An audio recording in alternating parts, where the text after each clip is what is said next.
Sport Plus. Sport Plus.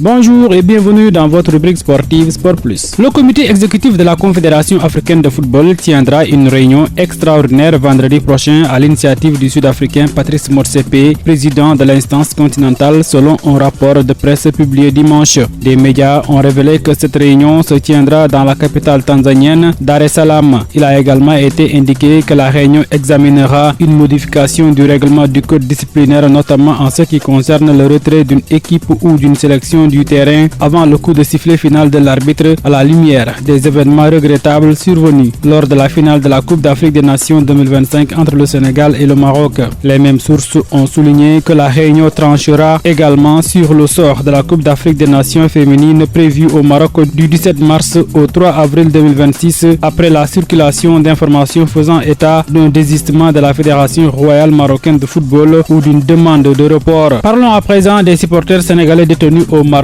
Dans une nouvelle communication rendue publique mardi, Maître Patrick Kabou, avocat constitué dans le dossier, dénonce de nouvelles pratiques qu'il juge attentatoires aux droits fondamentaux des détenus, venant s'ajouter aux dysfonctionnements déjà signalés ces derniers jours. La nouvelle alerte concerne désormais les échanges entre les supporters incarcérés et leurs familles. Selon Maître Kabou, les autorités contraindraient les détenus à communiquer par téléphone uniquement en français. Or, précise l'avocat, la majorité des supporters sénégalais concernés ne maîtrisent pas cette langue, pas plus que leurs proches, dont la langue d'usage reste le Wolof. Cette situation engendrerait une incompréhension totale entre les interlocuteurs et empêcherait les détenus d'exprimer clairement leur situation carcérale. Cette nouvelle dénonciation intervient au lendemain d'autres alertes déjà formulées par Maître Patrick Kabou. L'avocat affirme toujours ne pas avoir accès au dossier de la procédure et ne pas pouvoir communiquer librement avec ses 18 clients. La capitale gambienne a été le théâtre du 8e congrès de l'AIPS Afrique, réunissant journalistes sportifs, responsables institutionnels et ministres des sports de plusieurs pays africains autour des questions centrales pour l'avenir du sport et du journalisme sur le continent.